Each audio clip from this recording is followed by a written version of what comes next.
யோவான் 6ஆம் அதிகாரத்திலே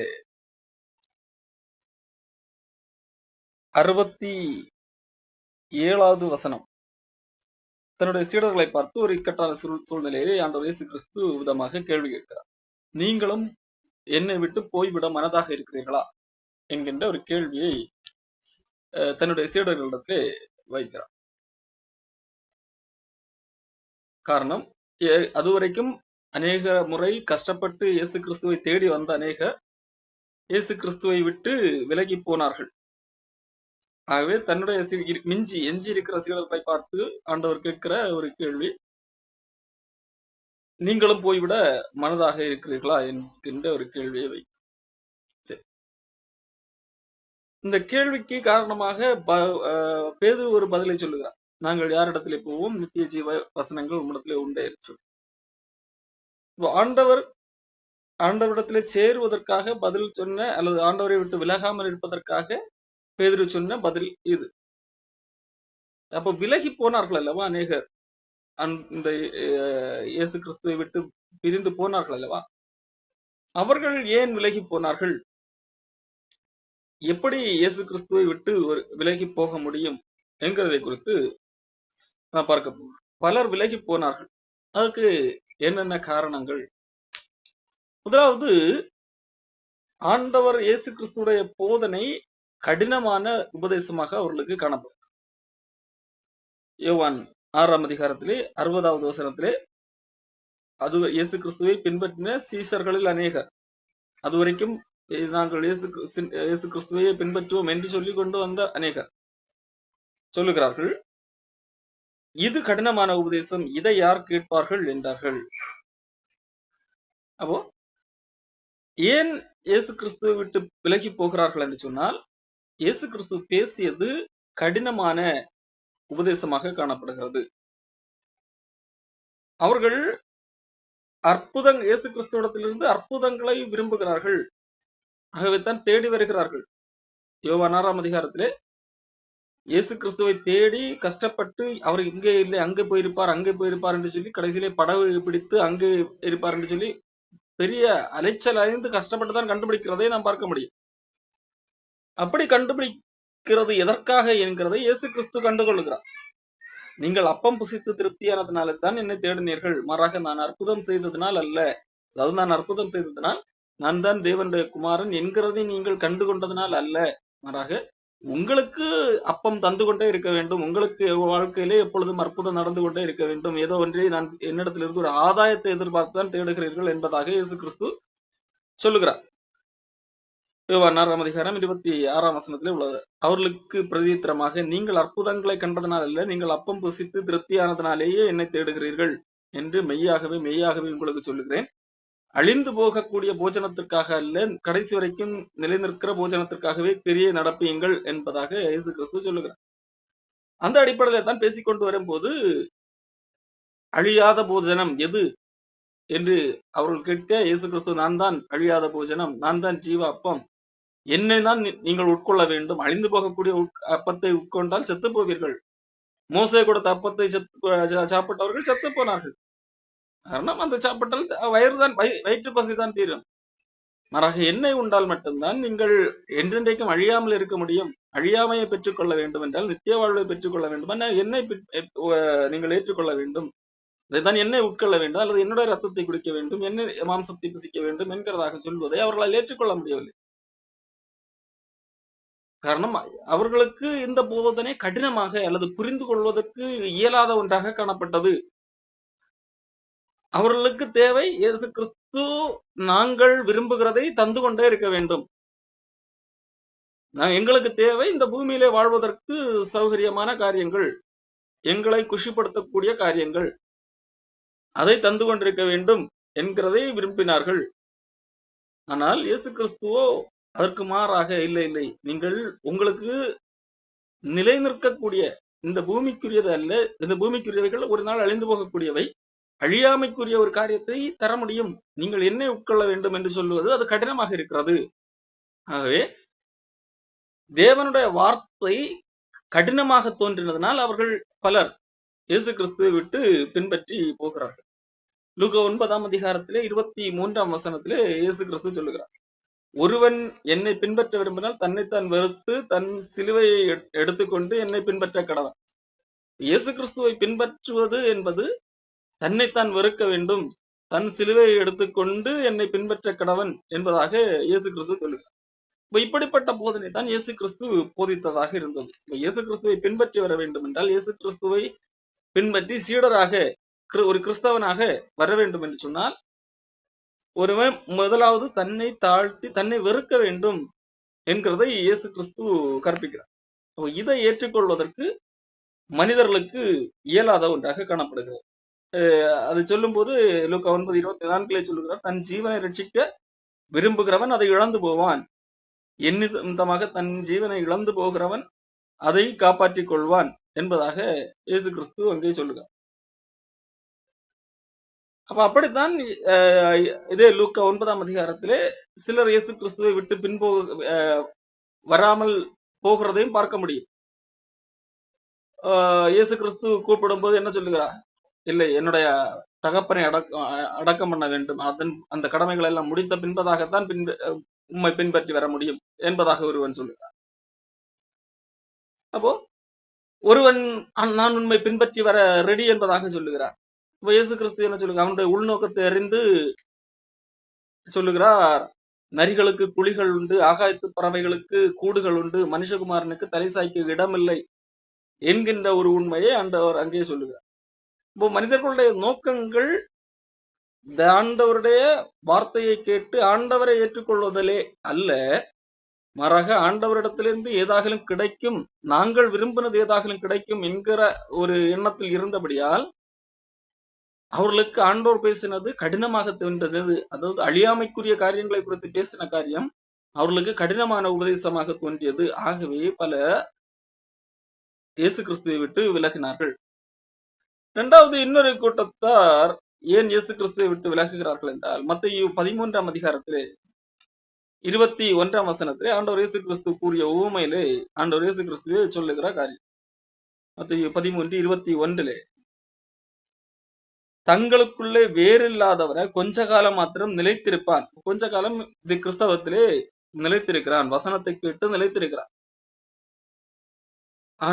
ஆண்டவருடைய வார்த்தை கடினமாக தோன்றாமல் கூட இருக்கலாம், நிலைத்திருக்கிறான் கொஞ்ச காலம். ஆனால் எதுவரைக்கும்? வசனத்தின் நிமித்தம் உபத்திரவும் துன்பம் உண்டான உடனே இடர் அடைவான். அந்த வசனத்தை பின்பற்றுவது நிமித்தம், அந்த வசனத்தில் உள்ளபடி வாழ்க்கையை நடத்துவது நிமித்தம். வசனம் என்ன சொல்லும்? நீதியாக நடக்கும்படியாக சொல்லும்.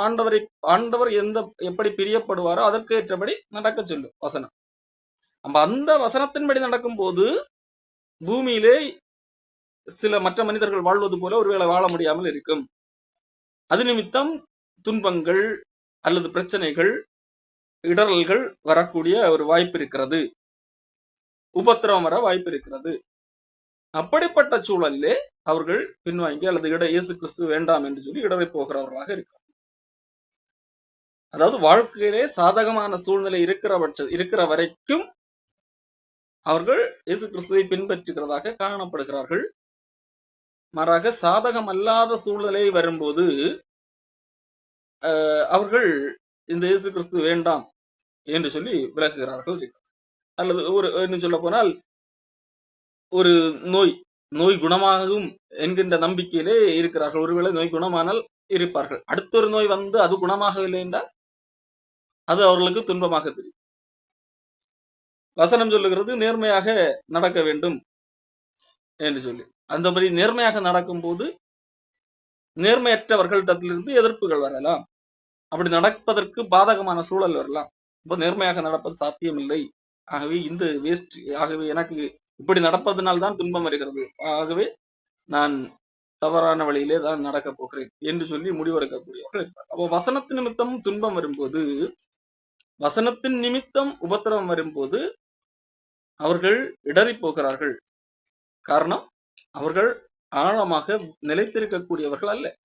உண்மையிலே ஆண்டவர் இயேசு கிறிஸ்து ஆழமாக பின்பற்றக்கூடியவர்களாக ஆரம்பத்திலே இல்லை. ஆகவேதான் சோதனை வரும்போது அல்லது உபத்திரவம் வரும்போது அவர்கள் விலகி போகிறவர்களாக காணப்படுகிறார்கள். இன்னும் ஒரு கூட்டத்தார் எப்படி விலகி போகிறார்கள் என்றால், அதை குறித்து பவுலப்போஸ்தலன் சொல்லுகிறார். தீமோத்தேயுவுக்கு எழுதும் போது பவுலப்போஸ்தலன் சொல்லுகிற ஒரு காரியம் 2 தீமோத்தேயு 4ஆம் அதிகாரம் 10வது வசனத்திலே, தேமா இப்பிரபஞ்சத்தை விரும்பி என்னை விட்டு போனான் என்பதாக 2 தீமோத்தேயு 4:10 சொல்லு. தேமா பிரபஞ்சத்தின் மேல் ஆசை வைத்து என்னை விட்டு பிரிந்து தெசலோனிக்கே பட்டணத்துக்கு போய்விட்டார் என்பதாக இங்கே சொல்லு. இந்த உலகத்தின் மீது ஆசை, அதாவது ஊழியத்திற்காக போகிறார்கள், பவுலோடு கூட போகிறார்கள். பவுல் அங்கு போகும்போது பலருடைய பயணங்கள், சுவிசேஷ பயணங்கள் அப்போஸ்தலர்களுடைய காணப்படுகிறது. அங்கே பல துன்பங்கள் அனுபவிக்கிறதை நாம் பார்க்க முடியும். அப்படிப்பட்ட சூழலிலே தேமா பவுலை விட்டு பிரிந்து தெசலோனிக்க பகுதிக்கு போனதாக சொல்லப்படுகிறது. சரி, பிரிந்து போகிறது ஒரு பிரச்சனை கிடையாது. ஆனால் அந்த பிரிவுக்கான காரணமாக இங்கே பவுல் சொல்லுகிற ஒரு காரியம், இந்த உலகத்தின் மீது அல்லது இந்த பிரபஞ்சத்தை மீது ஆசை வைத்து, இந்த பிரபஞ்சத்தின் மீது ஆசை வைத்தபடியால் அவன் பிரிந்து போனான். அவன் சாதாரணமாக ஒரு கொஞ்சம் தாக்கு பிடிக்க முடியாமல் அப்படி திரும்பி போனான் என்று அல்ல. அவன் இந்த பிரபஞ்சத்தின் மீது ஒரு ஆசை வைத்தான்.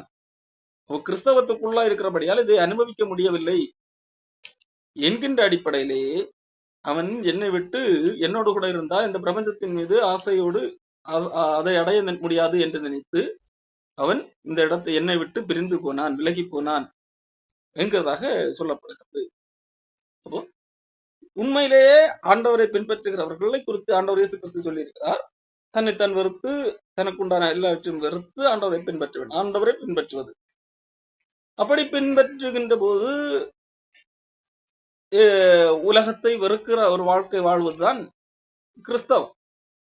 நம் ஆண்டவர் இந்த உலகத்திலே எது மேன்மையாக கருதப்படுகிறதோ அதை காட்டிலும் மேலான ஒருவர், மேலான ஒன்றை நமக்கு தந்திருக்கிறார் என்கின்ற அந்த அன்பின் அடிப்படையில தான் ஆண்டவரை பின்பற்ற வேண்டும். அப்படி இருக்கும் போது கிறிஸ்தவத்தில் இருந்தால் இதையெல்லாம் பின்பற்ற முடியாது என்று எண்ணுகிறவர்கள் இந்த இயேசு கிறிஸ்துவை பின்பற்றினால் முடியாது என்று சொல்லி போய்விடுகிறவர்களாக இருக்கிறார்.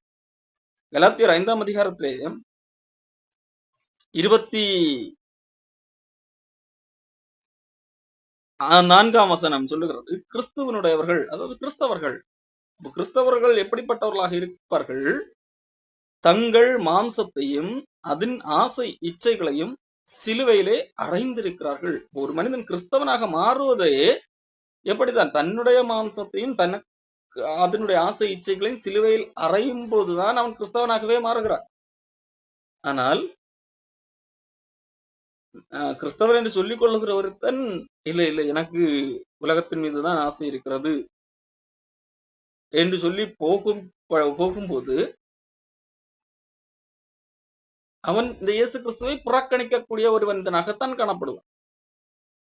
ஆகவேதான் இங்க தேமா இந்த பிரபஞ்சத்தின் மீது, இந்த உலகத்தின் மீது, இந்த உலகத்தில் அவன் கண்கள் ஆசைப்படுவது காரியங்களாகட்டும் அல்லது அவனுடைய உடல் ஆசைப்படுகிற காரியங்களாகட்டும், பெருமை, இவைகள் எல்லாம் தான் உலகத்தினால் உண்டானவைகள் என்று சொல்லி யோவான் சொல்லுகிறார். அப்ப அவைகளை தேடி அவன் பவுலை விட்டு விலகி போனான் என்பதாக அங்கே பவுல் சொல்லுகிறார். 1 யோவான் 2ஆம் அதிகாரத்திலே 15ஆம் வசனம் சொல்லுகிறது, உலகத்திலும் உலகத்தில் உள்ளவைகளிலும் அன்பு கூறாதீர்கள். ஒருவன் உலகத்தில் அன்பு கூர்ந்தால் அவனிடத்தில் பிதாவின் அன்பு இல்லை. அவனிடத்திலே பிதாவின் அன்பு இல்லை. ஏனென்றால் இந்த உலகம் அல்லது உலகத்தில் உள்ளவைகள் என்று சொல்லப்படுவது எது என்றால் மாம்சத்தின் இச்சை. இந்த மாம்சத்துக்கு என்று ஒரு இச்சைகள் இருக்கும், ஆசை, கண்களின் இச்சை, ஜீவனத்தின் பெருமை, இவைகள் எல்லாம் உலகத்தினால் உண்டானவைகள், பிதாவினால் உண்டானவைகள் அல்ல. அவைகள் உலகத்தினால் உண்டானவைகள். இந்த அறிவு உண்மையான கிறிஸ்தவர்களுக்கு இருக்கும். அவர்களுக்கும் இந்த விதமான ஆசைகளை சாத்தான் தூண்ட பார்ப்பான். ஆனால் இது உலகத்தினால் உண்டானவைகள், பிதாவினால் உண்டானவைகள் அல்ல என்பதை உணர்ந்து அதை அடக்குவார்கள், அதற்கு எதிராக போர் செய்யக்கூடியவர்களாக இருப்பார்கள் என்று சொல்லி பவுலப்போஸ்தலன் கலாத்தியர் 5ஆம் அதிகாரத்திலேயே சொல்லுகிறார். ஆவி மாம்சத்துக்கு விரோதமாகவும் மாம்சம் ஆவிக்கு விரோதமாகவும் போராடுகிறது. இவைகள் ஒன்றை ஒன்று செய்ய வேண்டும் என்பதற்கு எதிரடையாக இருக்கிறது என்பதாக கலாத்தியர் 5ஆம் அதிகாரம் 17 சொல்லுகிறார். மாம்சம் ஆவிக்கு விரோதமாகவும் ஆவி மாம்சத்துக்கு விரோதமாகவும் இச்சிக்கிறது. நீங்கள் செய்ய வேண்டும் என்றிருக்கிறவர்கள் செய்யாதபடிக்கு இவைகள் ஒன்றுக்கொன்று விரோதமாக இருக்கிறது. ஆனால் இங்கே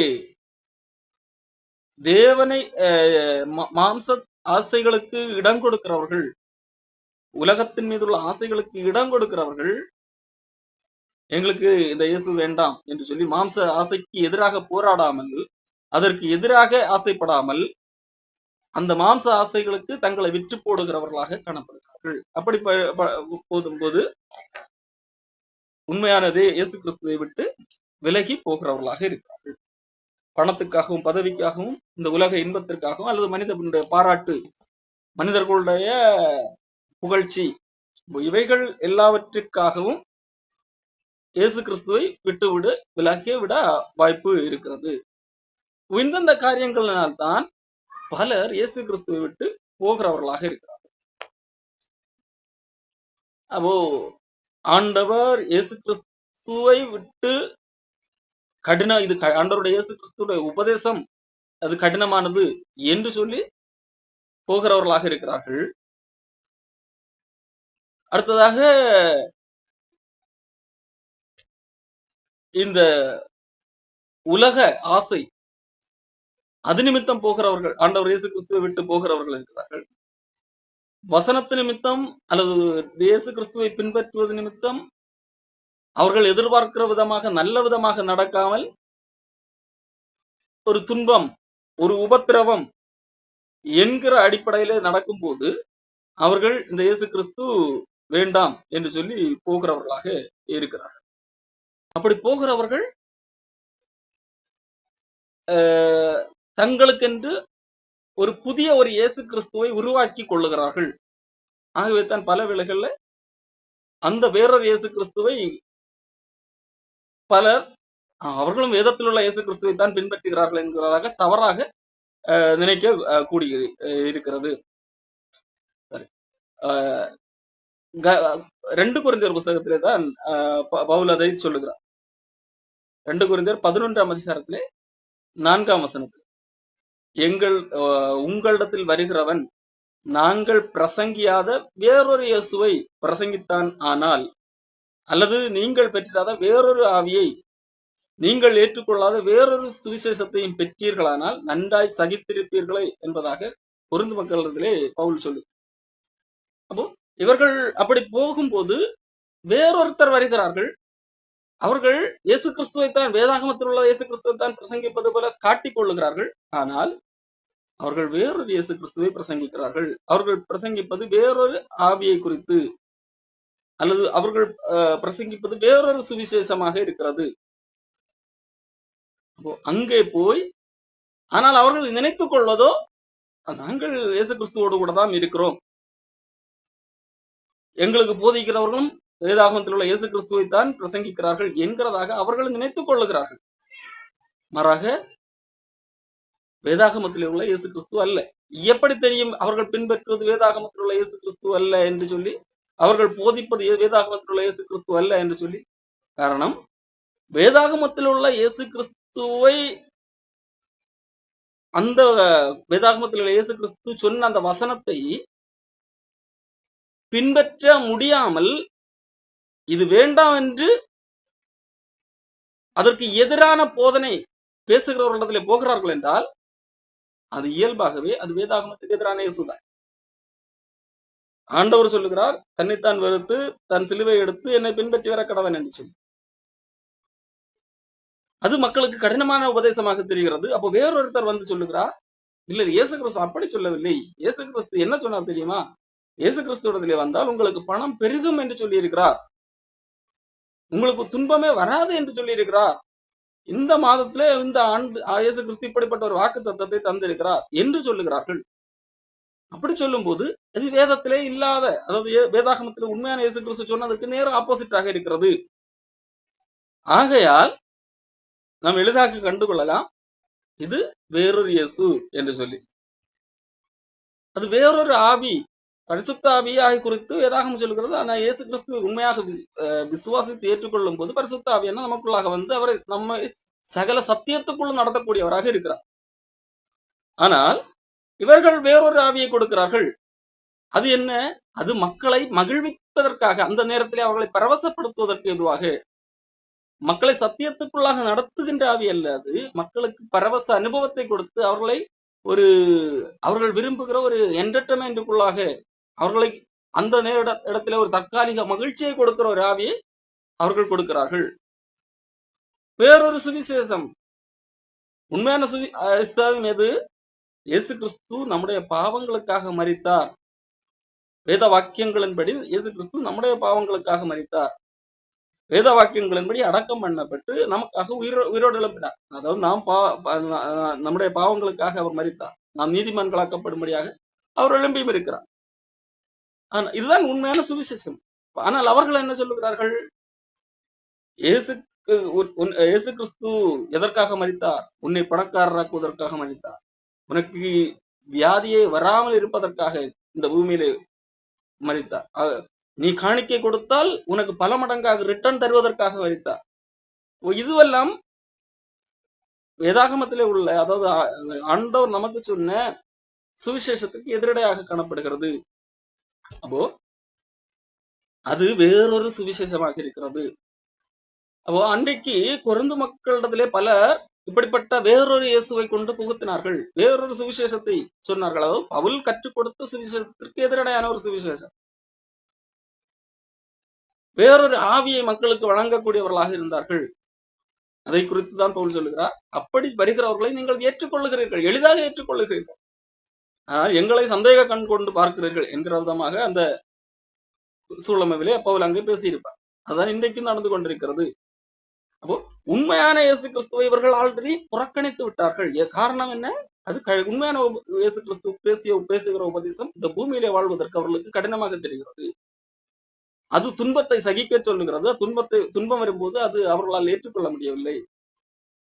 அடுத்ததாக உலக இன்பத்தை அது வெறுக்க சொல்லுகிறது. ஆனால் அந்த வேறொரு இயேசுவோ அல்லது வேறொரு சுவிசேஷமோ உலக இன்பத்தை அனுபவிக்கலாம், இன்னைக்கு உலகத்தை நாம் விரும்பியபடி அனுபவித்து வாழ்வதுதான் சுவிசேஷம் என்கின்ற அடிப்படையில் இன்றைக்கு பேச்சுக்கள் வந்திருக்கிறது.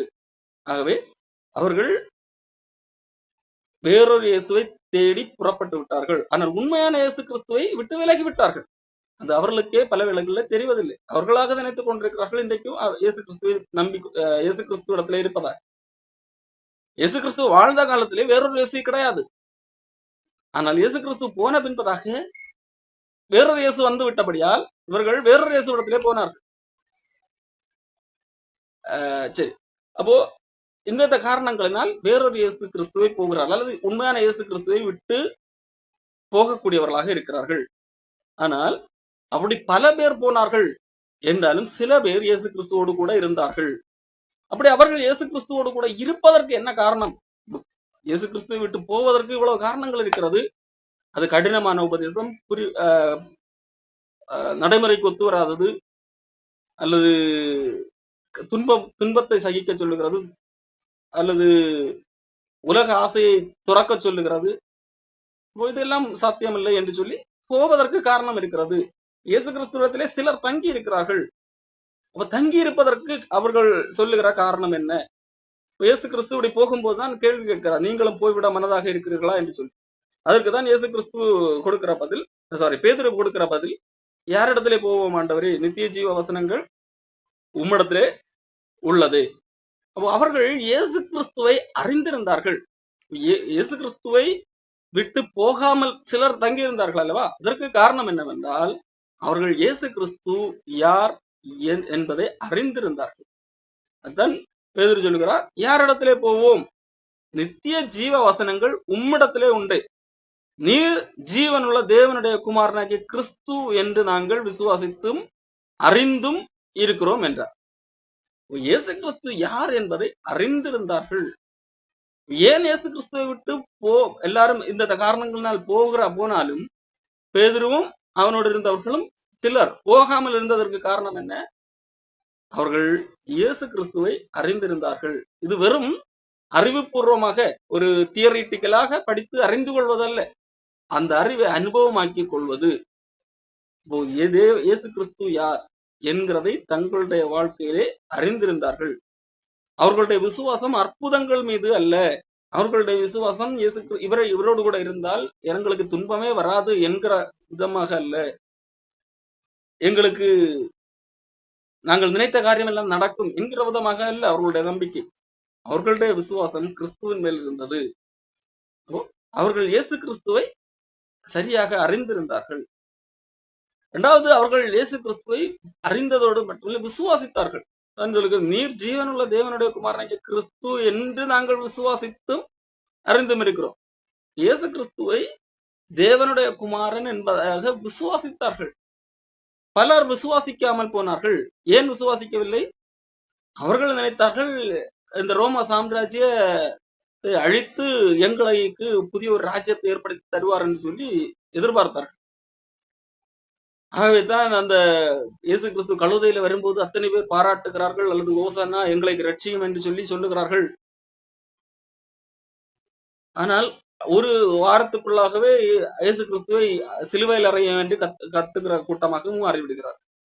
அவர்கள் எதிர்பார்த்தது இப்படி ராஜாவாக வந்து, கழுதையின் மேல் ராஜாவாக வந்து நமக்கு நம்முடைய நாட்டிற்கு ஒரு விடுதலை தருவார் என்பதாக, நம்முடைய நாடு செழித்த அங்கு காரணமாக இருப்பார் என்பதாக நம்பினார்கள். அது நடக்காத பட்சத்திலே அவர்கள் இவர் தேவனுடைய குமாரன் அல்ல என்கிறதாக அதாவது நம்பிவிட்டார்கள். அதாவது அவரை தேவனுடைய குமாரன் என்று சொல்லி நம்ப தவறிவிட்டார்கள். ஆனால் பேதுரு அல்லது இந்த சிலர் என்ன செய்கிறார்கள்?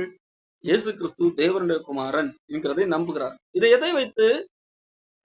இவர்களும் அந்த எதிர்பார்ப்போடு தான் இருந்தார்கள். எப்படியும் இவரும் மெசியா வந்தால் நமக்கு அடிமைத்தனத்திலிருந்து தான் காப்பாற்றுவார், இந்த ரோம் அடிமைத்தனத்திலிருந்து தான் காப்பாற்றுவார் என்கிற நம்பிக்கையில தான் இருந்தார்கள். ஆனால் அதை செய்யாத பட்சத்திலேயும் இவர்கள் இயேசு கிறிஸ்துவை எப்படி நம்ப முடிந்தது? காரணம், அவர்கள் ஆரம்பத்தில் அந்த நம்பிக்கையில் இருந்தாலும் இயேசு கிறிஸ்து படிப்படியாக சொல்ல சொல்ல, அல்லது இயேசு கிறிஸ்துவை அவர்கள் விசுவாசித்தார்கள். இவர்கள் நினைத்தது நடக்கவில்லை என்கிறதை அடிப்படையாக வைத்தல்ல இவர்களுடைய நம்பிக்கை. இயேசு கிறிஸ்து யார் என்கிறதை இவர்கள் கண்டுகொண்டது என்கிறதன் அடிப்படையில் இவர்கள் இயேசு கிறிஸ்துவின் மேல் நம்பிக்கை வைத்தார்கள். அதாவது நாங்கள் ஒரு விதமாக ஒரு கணிப்பு வைத்திருக்கிறோம், அது நடக்கிறது அல்லது நடக்கவில்லை என்கிற அடிப்படையிலே நாங்கள் ஒருவரை அல்லது இயேசு கிறிஸ்துவை நம்பவில்லை. மாறாக இயேசு கிறிஸ்து உண்மையிலே யார் என்கிறதை அறிந்து கொண்டது நிமித்தம் நாங்கள் அவரை விசுவாசிக்கிறோம் என்கின்ற அடிப்படையிலே இந்த சிலர் அவரை விசுவாசித்தவர்களாக காணப்படுகிறார். 2 கொரிந்தியர் 5ஆம் அதிகாரம் 7ஆம் வசனம் இதைத்தான் சொல்கிறது. நாம் விசுவாசத்தில் நடக்கிறோம், நாம் தரிசித்து நடவாமல் விசுவாசித்து நடக்கிறோம் என்கிறதாக. அப்போ இயேசு கிறிஸ்துவை விசுவாசித்து நடக்கிறவர்கள் என்கிறவர்கள் இந்த உலகத்திலே செல்வ செழிப்பை ஆண்டவர் தருவார் என்கிறதை கண்டோ இல்ல வேறு காரியங்களை கண்டோ விசுவாசிக்கிறவர்கள் அல்ல. மாறாக இயேசு கிறிஸ்து கூறிய வார்த்தையை விசுவாசித்தின் அடிப்படையிலே இயேசு கிறிஸ்து என்னுடைய பாவங்களுக்காக மரித்தார், ஆகவே தேவனுக்கு முன்பாக நிற்கக்கூடிய அந்த தகுதியை ஆண்டவர் தருகிறார், தகுதி இல்லாத எனக்கு அந்த தகுதியை ஆண்டவர் ஏற்படுத்தி இருக்கிறார், ஆகவே அந்த வாழ்வை அவரால் தர முடியும் என்கின்ற இயேசு கிறிஸ்து கூறிய அந்த வார்த்தையை விசுவாசிக்கிறது. அதை இன்னும் காணவில்லை, அதை விசுவாசிக்கிறது. அந்த விசுவாசத்தின் அடிப்படையிலே நடக்கிறவர்களாக இருக்கு. யார்? இந்த சிலர், அதாவது இயேசு கிறிஸ்துவை விட்டு விலகாமல் இருந்த சிலர். அடுத்ததாக அவர்கள் இயேசு கிறிஸ்துவை விட்டு விலகாமல் இருந்ததற்கு ஒரு காரியம், அவர்களுக்கு அவர்கள் இயேசு கிறிஸ்துவை அறிந்திருந்தார்கள், ஆனால் அவர்கள் எல்லா காரியங்களையும் அறிந்திருக்கவில்லை. ஆனால் எல்லாம் 100% எனக்கு விளங்கினால்தான், எல்லாம் 100% எனக்கு தெரிந்தால்தான் நான் இயேசு கிறிஸ்துவை விசுவாசிப்பேன் என்று இருக்காமல் அவர்கள் காத்திருந்தார்கள். உதாரணத்துக்கு யோவான் 13ஆம் அதிகாரத்திலே இயேசு கிறிஸ்து சொல்லுகிற ஒரு காரியம். யோவான் 13ஆம் அதிகாரம் 7ஆம் வசனம். இயேசு அவனுக்கு பிரதித்திரமாக, அதாவது சீமோன் பேதுருவுக்கு பிரதித்திரமாக, நான் செய்கிறது இன்னதென்று இப்பொழுது நீ அறிய மாட்டாய், இனிமேல் அறிவாய் என்றார். அப்போ இதே மாதிரி பல காரியங்களை நாம் வேதாகமத்திலே பார்க்க முடியும். இப்பொழுது நான் இன்னும் அநேக காரியங்களை உங்களுக்கு சொல்லுகிறேன், ஆனால் நீங்கள் தாங்க மாட்டீர்கள். பின்பு நான் அனுப்புகிற பரிசுத்த ஆவியானவர் வந்து சகலத்தை உங்களுக்கு சொல்வார் என்பதாகத்தான் சொல்லியிருப்பார் இயேசு. அப்போ முழுமையாக எல்லாம் தெரிந்தால்தான், 100% தெரிந்தால்தான் நான் இயேசு கிறிஸ்துவை விசுவாசிப்பேன் என்று இருக்கவில்லை. மாறாக அவர்களுக்கு வெளிப்பட்ட அந்த அடிப்படையில் இயேசு கிறிஸ்து தான் யார் என்பதை வெளிப்படுத்தி இருக்கிறார். அதற்கு வேதாகமத்திலே ஏசாயா கூறிய தீர்க்க தரிசனங்களின் அடிப்படையில் இயேசு கிறிஸ்து காரியங்களை காண்பித்து நான் தான் அந்த மெசியான்னு சொல்லி காண்பித்திருக்கிறார். இப்பொழுது ஆண்டவர் இயேசு கிறிஸ்து என்ன சொன்னாலும் அதை விசுவாசிக்கிறவர்களாக இருக்கிறார்கள்.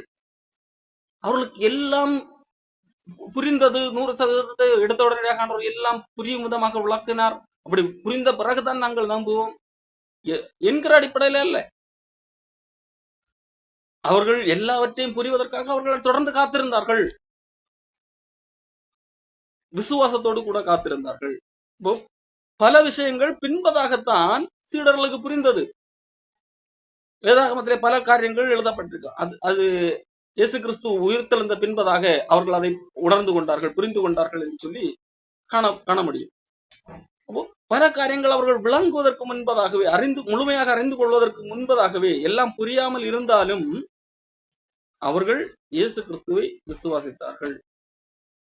யோபுவை பார்த்தால் யோபுவுக்கு நடப்பது ஏன் என்று சொல்லி அவனுக்கு விஷயம் புரியவே இல்லை. ஆகவே தான் புலம்புகிறான். தன்னுடைய நண்பர்கள் வந்து பழி போடுகிறார்கள், இருந்தாலும் அவனால் புலம்ப முடியவில்லை. கடைசியிலே ஆண்டவர் வந்து கேள்வி கேட்கிறார், இதெல்லாம் அவனுக்கு தெரியுமா, இதுக்கு விடை தெரியுமா, இதுக்கு விடை தெரியுமா? ஒண்ணுக்குமே தெரியாது தெரியாது தெரியாது என்று பதில் சொல்லுகிறான். அப்போ பல காரியங்கள் அவனுக்கு தெரியவில்லை என்பதை ஆண்டவர் அவனுக்கு சுட்டி காட்டுகிறார். இதுக்கெல்லாம் பதில் தெரியாது, நீ கேட்கறதுக்கு உன்னுடைய வாழ்க்கையில நடக்கிறதுக்கு மட்டும் எனக்கு விடை தெரியணுமா நினைக்கலாமா என்கின்ற விதமாக ஆண்டவர் கேட்கிறார். அப்பொழுதுதான் யோபு சொல்லுகிறார், ஐயோ நான் தெரியாம பேசிட்டேன், நான் வாயை பொத்திக்கிறேன் அப்படி என்பதாக சொல்லுகிறதை யோபு புஸ்தகத்தை நான் படித்து கண்டுள்ளேன். எல்லாவற்றுக்கும் 100% துல்லியமாக விடை கிடைத்தால்தான் நான் இதை நம்புவேன் என்றிருப்பவர்கள் விலகி விடுவார்கள். மாறாக ஆண்டவர் அறிவித்ததை விசுவாசித்து தொடர்ந்து ஆண்டவர் எப்பொழுது என்னென்ன கற்றுத்தருகிறாரோ அதற்கு என்று காத்திருக்கிறவர்கள் அதை அறிந்து கொள்ளுகிறார்கள். யோபு முழுமையாக எல்லாவற்றையும் அறியவில்லை. ஏன் எனக்கு நடக்கிறது, எது அதுக்கு விடையா அவருக்கு தெரியவில்லை. இருந்தாலும் யோபு என்ன சொல்லுகிறான், அவர் என்னை கொன்று போட்டாலும் அவர் மேல் நம்பிக்கையா இருப்பேன் என்று சொல்லுகிறார். எல்லாம் புரியாவிட்டாலும் அவர்கள் நம்பிக்கையாக இருந்தார்கள். ஆபிரகாமை ஆண்டவர் அழைக்கும் போது நான் உனக்கு காண்பிக்கும் தேசத்துக்கு போ என்றுதான் சொல்லுவார். தான் புறப்பட்டு போகும் இடம் என்னதென்று அறியாமல் இருந்தும் புறப்பட்டு போனான். ஆரம்பத்திலே எனக்கு 100% நான் எங்க போனேன் எனக்கு துல்லியமாக ஆண்டவர் சொல்லினால் தான் புறப்படுவேன் என்று அவன் இருக்கவில்லை. அவன் அதை குறித்து புரிந்து கொள்ளவில்லை. அந்த இடத்துக்கு போன பிறகுதான் இதுதான் நான் கூட்டிக் கொண்டு வந்தது.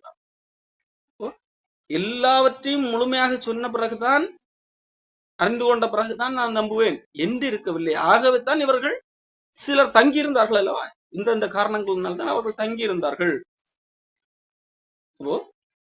எவ்வளவு பிரச்சனை வருகிறது, ஏன் என்று தெரியவில்லை, துன்பம் வருகிறது ஏன் புரியவில்லை, காரணம் தெரியாது, ஆனால் ஆண்டவர் கூட இருக்கிறார். இதுதான் நம்பிக்கை.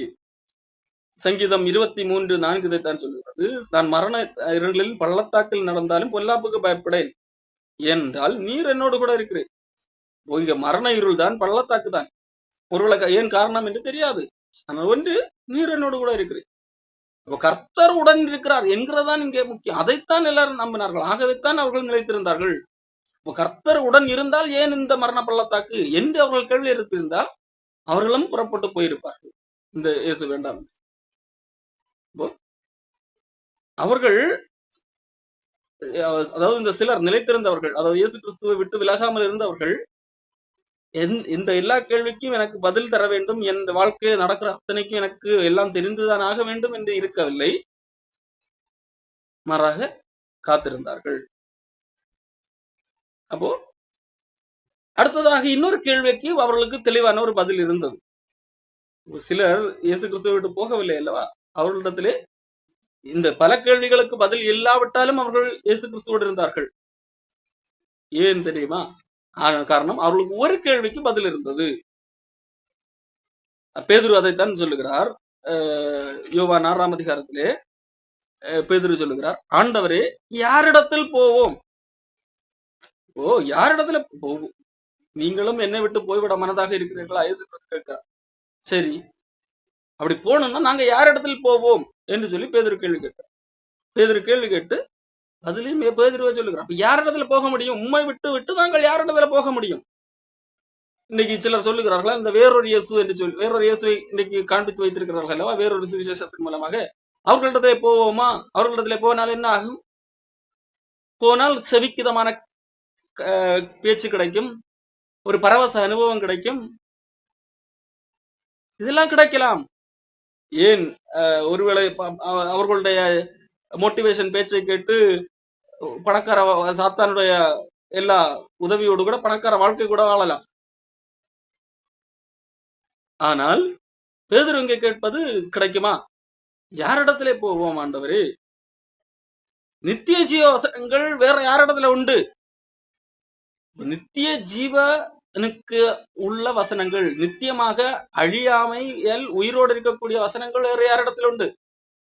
அது உம்மிடத்தில் மட்டும்தானே உண்டு என்பதாக இங்கே பேதுரு பதில் சொல்லுகிறார். அப்ப பேதுரு இங்கே பல கேள்விகளுக்கு அவர்களுக்கு பதில் தெரியாமல் இருக்கலாம்.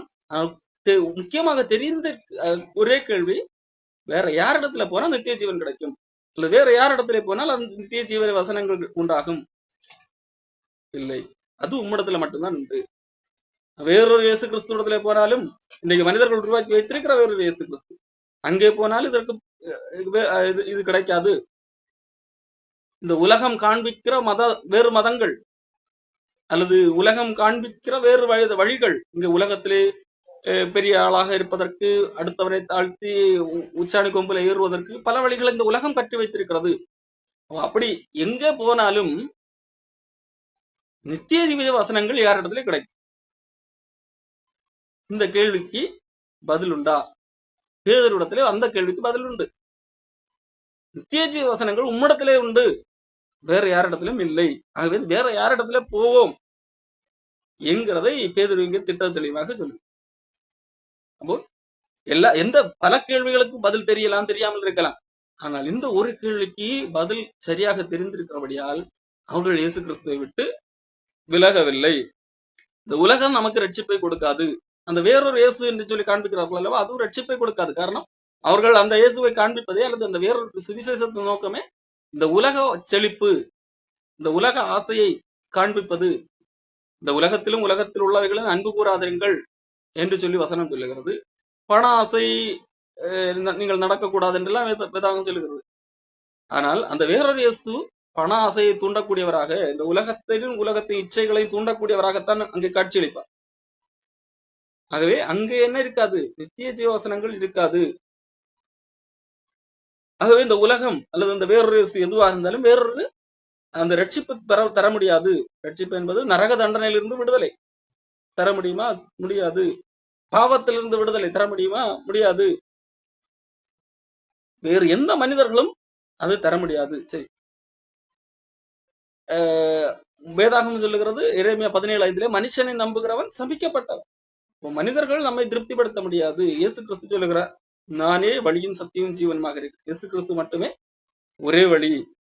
அது சொல்லுகிறார், என் வார்த்தைகளை கேட்டு அதன் நடக்கிறவன் நித்திய ஜீவனை உடையவனாக இருக்கிறான் என்பதாக இயேசு கிறிஸ்து யோவான் 5ஆம் அதிகாரத்திலே 24ஆம் வசனத்திலே சொல்லு. என் வசனத்தை கேட்டு என்னை அனுப்பினவரை விசுவாசிக்கிறவனுக்கு நித்திய ஜீவன் உண்டு. அவன் ஆக்கினை தீர்ப்புக்குட்படாமல் மரணத்தை விட்டு நீங்கி ஜீவனுக்குட்பட்டிருக்கிறான் என்று மெய்யாகவே சொல்லுங்க. இது யோவான் 6ஆம் அதிகாரத்திலும், என்னுடைய மாம்சத்தை புசித்து என்னுடைய ரத்தத்தை பானம் பண்ணுகிறவனுக்கு நித்திய ஜீவன் உண்டு, அவன் இந்த கடைசி நாட்களிலே எழுப்புவேன் என்பதாக சொல்லுறார். அப்போ இயேசு கிறிஸ்துவத்திலே மட்டும்தான் நித்திய ஜீவன் உண்டு. இதை பேதுரு அறிந்திருந்தார், அல்லது சிலர் இயேசு கிறிஸ்துவை விட்டு விலகாமல் இருந்த சிலர் அறிந்திருந்தார்கள். அப்போ இயேசு கிறிஸ்துவை விட்டு விலகுகிறவர்கள் பெரும்பாலான கூட்டம் இருக்கிறார்கள். ஒரு சிறு கூட்டம் இயேசு கிறிஸ்துவை நீங்களும் போய்விட மனதாக இருக்கிறீர்களா என்று கேட்டால் கூட இல்லை, நாங்கள் போக மாட்டோம் என்று சொல்லி இருக்கக்கூடியவர்கள் இருக்கிறார். அவர்கள் ஏன் இயேசு கிறிஸ்துவை விட்டு போனார்கள் என்கிறதற்கு ஒரு காரணம் இருக்கிறது. அது இயேசு கிறிஸ்துவ நிமித்தம் துன்பம், இயேசு கிறிஸ்துவ நிமித்தம் இந்த உலகத்தை அனுபவிக்க முடியாது, உலகத்தை அனுபவிக்கும்படியாக, அல்லது இயேசு கிறிஸ்துவின் போதனை கடினமானது இருக்கிறது என்கிற காரணங்களுக்காக இயேசு கிறிஸ்துவை விட்டு போகிறதற்கு அநேக காரணங்கள் இருக்கிறது. இயேசு கிறிஸ்துவை விட்டு சிலர் இருக்கிறார்கள் அல்லவா, அப்படி சிலர் இருப்பதற்கும் காரணம் இருக்கிறது. காரணம், இயேசு கிறிஸ்துவை அறிந்திருக்கிறார்கள், இயேசு கிறிஸ்துவை விசுவாசித்திருக்கிறார்கள், பல கேள்விகளுக்கு விடை தெரியாவிட்டாலும் காத்திருக்கிறார்கள். எந்த கேள்விக்கு விடை தெரிகிறதோ தெரியவில்லை, ஒரு கேள்விக்கு சரியாக விடை அறிந்திருக்கிறவர்களாக இருக்கிறார்கள். யாரிடத்திலே போவோம் என்கின்ற கேள்விக்கு விடை அறிந்திருக்கிறவர்களாக இருக்கிறார்கள். ஆகவே அவர்கள் இயேசு கிறிஸ்துவோடு என்றென்றைக்கும் நிலைத்திருந்து அவரோடு கூட ஆளுகை செய்கிறவர்களாக காணப்படுகிறார்.